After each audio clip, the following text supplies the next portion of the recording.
Dear student, आज मैं आप लोगों को नॉन फिनिट वर्ब बताऊंगा। नॉन फाइनाइट वर्ब इसको बोलते हैं, नॉन फाइनाइट वर्ब बताऊंगा। और ये नॉन फाइनाइट वर्ब बताने से पहले हमको जानना होगा वर्ब के बारे में। वर्ब क्या होती है? वर्ब मीन्स होता है क्रिया, अर्थात जिन शब्दों से किसी कार्य के करना या होना पाया जाए उसे वर्ब कहते हैं। जिन शब्दों को वाक्य में रख देने से वाक्य का अर्थ स्पष्ट हो जाता है उसे हम वर्ब कहते हैं। जैसे गो, कम, राइट, ये सब वर्ब है। और ये जो वर्ब होता है इसको दो भागों में मुख्यतः बांटा गया है। पहला है नॉन फाइनाइट वर्ब, पहला फाइनाइट वर्ब और दूसरा है नॉन फाइनाइट वर्ब। तो चूंकि हमको ये नॉन फाइनाइट वर्ब पढ़ना है, लेकिन नॉन फाइनाइट वर्ब पढ़ने से पहले यह हम बता रहे हैं कि वर्ब क्या होता है। तो देखिए, आपको बताया गया कि जिन शब्दों से किसी कार्य का करना या होना पाया जाता है उसे वर्ब कहते हैं। इस वर्ब को दो भागों में बांटा गया है, फाइनाइट वर्ब और नॉन फाइनाइट वर्ब। अब यह है कि नॉन जो फाइनाइट वर्ब होती है वह क्या होता है। देखिए, जो क्रियाएं कर्ता की एक वचन या बहुवचन या टेंस के बदलने के साथ साथ बदल जाती हैं वे फाइनाइट वर्ब कहलाती हैं। और नॉन फाइनाइट वर्ब वे क्रियाएं जो कर्ता की एक वचन, बहुवचन तथा टेंस के बदलने पर इन पर कोई प्रभाव नहीं पड़ता है उसे नॉन फाइनाइट वर्ब कहते हैं। अब यह फाइनाइट वर्ब होता क्या है? देखिए, जैसे मान लीजिए आपको बताया गया कि सब्जेक्ट यानी he goes to market, he goes to market बताया गया कि सब्जेक्ट के यानी कर्ता की एक वचन तथा बहुवचन होने से जो क्रियाएं तथा टेंस बदलने से जो क्रियाएं अपने रूप को बदल लेती है, क्रियाएं बदल जाती है उसे हम उन्हें फाइनाइट वर्ब कहते हैं। जैसे देखिए, आई गोज टू मार्केट, क्या आपको यही पर अभी कर देंगे कि आई गो, तो आई सब्जेक्ट कर देते हैं। तो देखिए यहाँ पर इसका बदल गया ये रूप, यहाँ पर गोज रहा है, यहाँ पर वो हो गया। तो मार्केट यह आपका देखिए बदल रहा है। देखिए इसी सेंटेंस को मैं सिर्फ तरह आई वेंट टू मार्केट, इसका देखिए यहाँ पर जब मैं टेंस बदला, और यहाँ पर देखिए पहला जो सेंटेंस सब्जेक्ट एक वचन, तो यहाँ पर गो, आई के साथ तो गो होता है, आई एक वचन है लेकिन इसके साथ गो होता है। तो यहाँ देखिए, यहाँ सब्जेक्ट के चेंज होने के साथ साथ ये वर्ब अपना रूप बदल रहा है तथा टेंस के बदलने से भी इनका रूप बदल जा रहा है। अर्थात वे क्रियाएं जो कर्ता के एक वचन, बहुवचन वाला देख लीजिए, जैसे दे गो टू मार्केट। अब देखिए यहाँ पर यह बहुवचन हो गया। तो जो क्रियाएं यहाँ पर देखिए, जो क्रियाएं कर्ता की एक वचन तथा बहुवचन होने से तथा टेंस में परिवर्तन होने से अपने रूप को बदल लेती हैं उन क्रियाओं को हम फाइनाइट वर्ब कहते हैं। तो यहाँ देखिए, जब इसका सब्जेक्ट बदला तो यहाँ पर ये रहा, यहाँ बदल दे रहे हैं तो यहाँ पर देखिए गो हो जा रहा है, यहाँ पर गोज है, यहाँ देखिए टेंस बदलने से वेंट हो जा रहा है। अर्थात रूप किसका बदल रहा है? गो का। तो वे क्रियाएं जो कर्ता के एक वचन तथा बहुवचन व टेंस के बदलने के साथ साथ अपने रूप को बदल लेती हैं वे क्रियाएं फाइनाइट वर्ब कहलाती हैं। और ये फाइनाइट वर्ब जो होती है, फाइनाइट वर्ब को भी तीन भागों में बांटा गया है। पहला है intransitive verb, transitive verb, linking verb. आप देखिए, ये पढ़ना हमको नॉन फाइनाइट, लेकिन इसके बारे में थोड़ा बता दें आप लोगों को। इंट्रांजिटिव वर्ब क्या होता है? वे क्रियाएं जिनको अपना अर्थ स्पष्ट करने के लिए किसी वर्ब की आवश्यकता नहीं होती है उन्हें हम क्या कहते हैं? Intransitive verb. जैसे देखिए, Ram goes to market, Ram जाता है, इसमें ऑब्जेक्ट नहीं है। जैसे कहेंगे कि सी सिट, वह बैठती है। तो यहाँ देखिए जो एक गो है, इनको अपना, और हम इतना ही कर देते हैं, मान लीजिए सिर्फ राम गो, राम जाता है, काम खत्म। सी सिट, सिट हो जाएगा यहाँ पर, वह बैठती है, यहाँ पर काम खत्म हो जा रहा है। इसमें कोई किसी प्रकार का प्रश्न नहीं आ रहा है। लेकिन अगर यहाँ पर देखिए आई राइट, मैं लिखता हूं, आपके दिमाग में कुछ प्रश्न बन रहा होगा आखिर में क्या लिखता हूं, तो आप यहाँ पर हो जाएगा अ लेटर। तो देखिए अब यहाँ पर सिर्फ इसको लेटर को हटा दें, मैं लिखता हूं, तो आपके दिमाग में बन रहा है कि क्या लिखता हूं, तो उसे ऑब्जेक्ट यानी ऑब्जेक्ट की आवश्यकता पड़ रही है। अपने अर्थ को जो है, अर्थ को स्पष्ट करने के लिए ऑब्जेक्ट की आवश्यकता पड़ी। तो जिस क्रिया को अपना अर्थ स्पष्ट करने के लिए ऑब्जेक्ट की आवश्यकता पड़ती है, उसी को हम ट्रांजिटिव वर्ब कहते हैं। और जिस क्रिया को अपना अर्थ स्पष्ट करने के लिए ऑब्जेक्ट की आवश्यकता नहीं पड़ती है, उसे हम इंट्रांजिटिव वर्ब कहते हैं। लिंकिंग वर्ब क्या होता है, जैसे देखिए लिंकिंग वर्ब बता दें। जैसे मान लीजिए ही इज मतलब होता है वह है। अब देखिए यह एक वाक्य जो है वह है, यहां कर्ता भी दिया है, क्रिया भी दिया है, वह है, फिर भी वाक्य का अर्थ स्पष्ट नहीं हो रहा है। इस वाक्य का अर्थ स्पष्ट करने के लिए किसी शब्द की जरूरत पड़ रही है। अब वह है क्या है पता नहीं, यहां पर लिख देते हैं एक टीचर, वह एक अध्यापक है। अब स्पष्ट हो गया। तो कहने का मतलब है कि जब वाक्य का कर्ता भी दिया हो, क्रिया भी दिया हो, फिर भी वाक्य का अर्थ स्पष्ट न हो रहा हो, किसी अन्य शब्द की जरूरत पड़ रही हो, जिस शब्द की जरूरत पड़ती है उसे हम कॉम्प्लीमेंट कहते हैं। कॉम्प्लीमेंट कहते हैं। देखिए ये सब्जेक्ट हुआ और ये कॉम्प्लीमेंट हुआ। तो ध्यान रखिएगा, जब वाक्य का कर्ता भी दिया हो, क्रिया भी दिया हो, फिर भी वाक्य का अर्थ स्पष्ट न हो रहा हो, ये सब्जेक्ट है, तो उस वाक्य का अर्थ स्पष्ट करने के लिए किसी शब्द की जरूरत पड़ती है, और जिस शब्द की जरूरत पड़ती है उसे हम कॉम्प्लीमेंट कहते हैं। और कॉम्प्लीमेंट व सब्जेक्ट को जोड़ने वाली क्रिया को ही हम क्या कहते हैं, लिंकिंग वर्ब। जैसे देखिए आई वाज, मैं था क्या, कुछ भी यहाँ पर जरूरत पड़ रही है इसको पूरा करने के लिए, रेडी, मैं तैयार था। तो देखिए वाक्य का कर्ता दे रहा है, क्रिया दे रहा है, वाक्य का अर्थ स्पष्ट नहीं हो रहा है। इस वाक्य के अर्थ को स्पष्ट करने के लिए शब्द की जरूरत पड़ी है, और जिस शब्द की जरूरत पड़ेगी उसे हम कॉम्प्लीमेंट कहेंगे, और सब्जेक्ट व कॉम्प्लीमेंट को जोड़ने वाली क्रिया को हम लिंकिंग वर्ब कहेंगे। तो इस तरह से आप देखें कि ट्रांजिटिव वर्ब, इंट्रांजिटिव वर्ब और लिंकिंग वर्ब। लेकिन हमें पढ़ना क्या है, नॉन फाइनाइट वर्ब। तो ये नॉन फाइनाइट वर्ब क्या होती हैं, इसको देखते हैं। नॉन फाइनाइट वर्ब, अब देखिए नॉन फाइनाइट वर्ब को बताया गया कि वे क्रियाएं जो कर्ता के एक वचन, सब्जेक्ट के एक वचन व बहुवचन व टेंस के बदलने के साथ साथ उन पर कोई प्रभाव नहीं पड़ता है, वे क्रियाएं नॉन फिनिट वर्ब कहलाती हैं।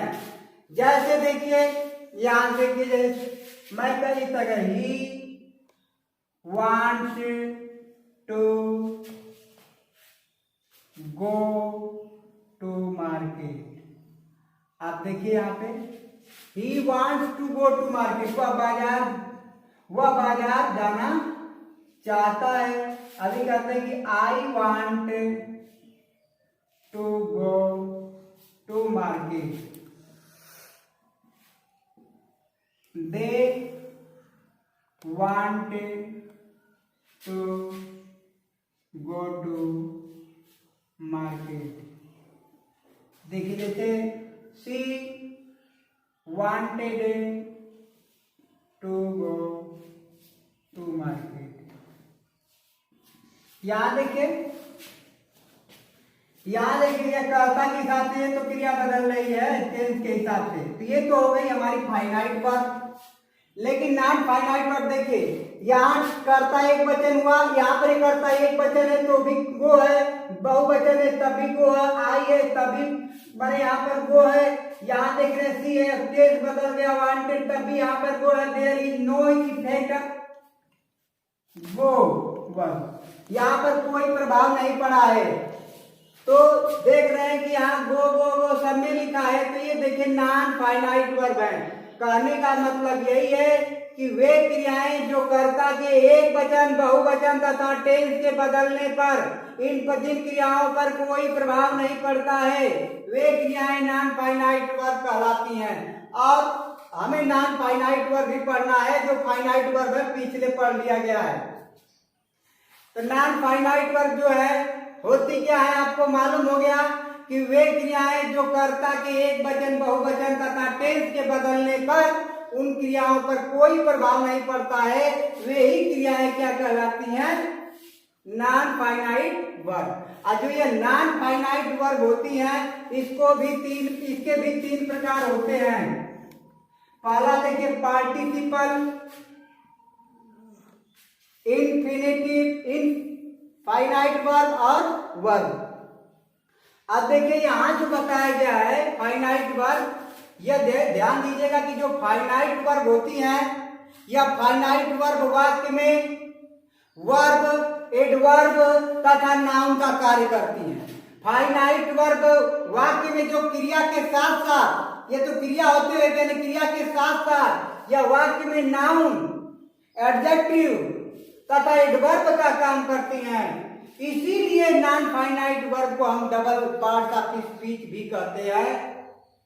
तो ये जो नॉन फाइनाइट वर्ब आपको अभी बताया गया कि इसको तीन भागों में बांटा गया और ये तीन प्रकार के होते हैं, पार्टिसिपल, नॉन फाइनाइट वर्ब और जिरंड।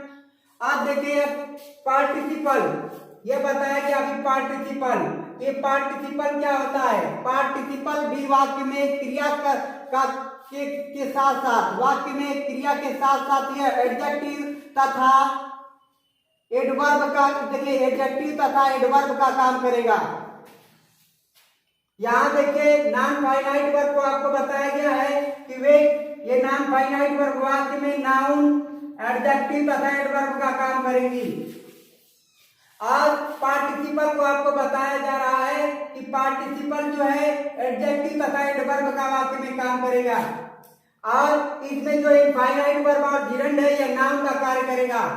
तो जब समझ गए कि नॉन फाइनाइट वर्ब जो है नाउन, एडजेक्टिव तथा एडवर्ब का काम करेगा, तो जो उसके बाद है उसमें भी वही अंश उसका जाएगा, अर्थात जो पार्टिसिपल है या पार्टिसिपल वाक्य में एडजेक्टिव तथा एडवर्ब का काम करेगा। अब देखिए जो पार्टिसिपल है इसको भी तीन भागों में बांटा गया है। प्रेजेंट पार्टिसिपल पहला, दूसरा पास्ट पार्टिसिपल और तीसरा है परफेक्ट पार्टिसिपल।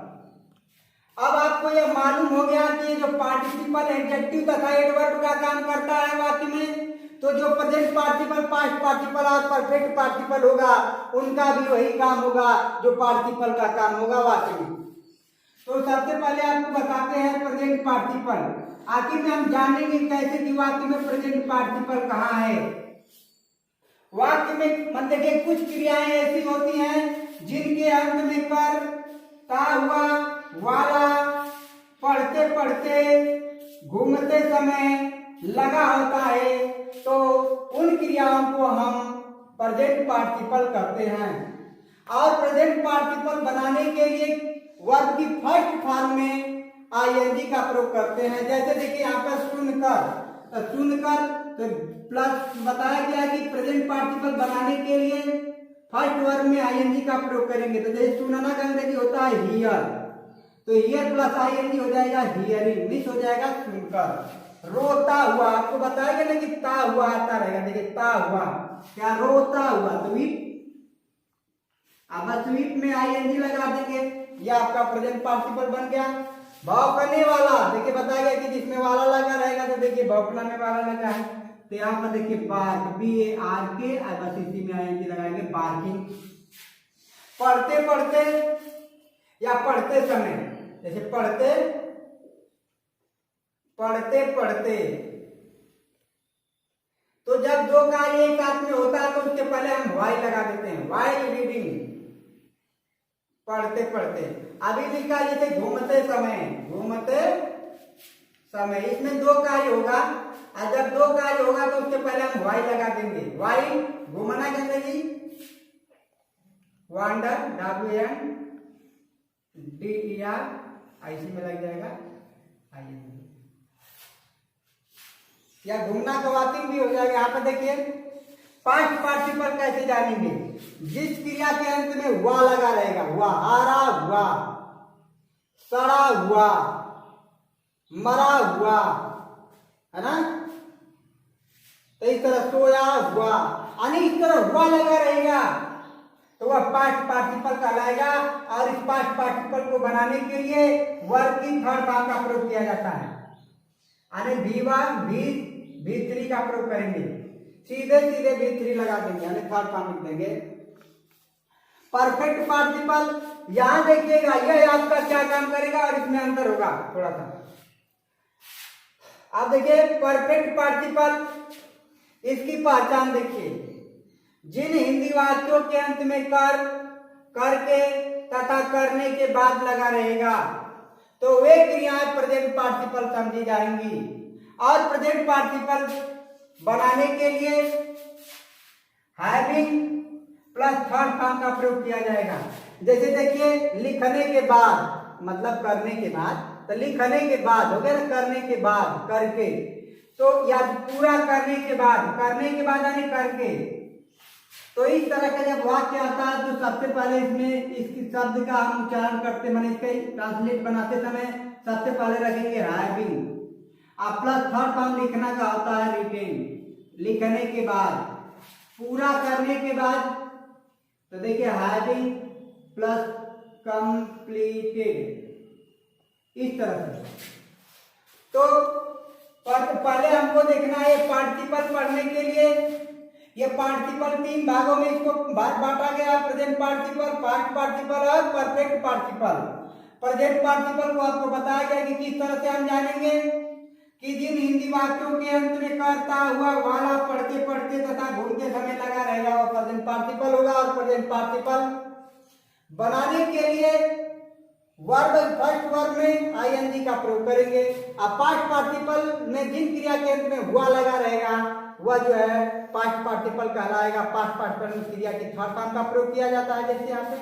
और परफेक्ट पार्टिसिपल जिन हिंदी क्रिया के अंत में कर, करके तथा करने के बाद लगा रहेगा वह परफेक्ट पार्टिसिपल होगा। और इसको बनाने के लिए हैविंग प्लस थर्ड फॉर्म का प्रयोग किया जाता है। तो हमको पढ़ना है non finite verb. Non finite verb में आपको बता हो गया कि नॉन फाइनाइट वर्ब को तीन भागों में बांटा गया, पार्टिसिपल, इनफाइनाइट वर्ब और जिरंड।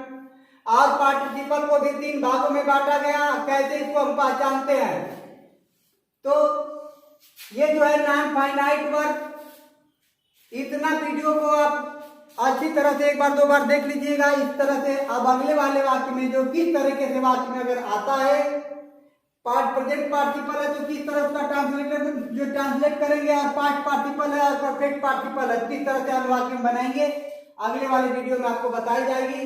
इतना पहले पूरा कंप्लीट कर लीजिए। Thank for watching.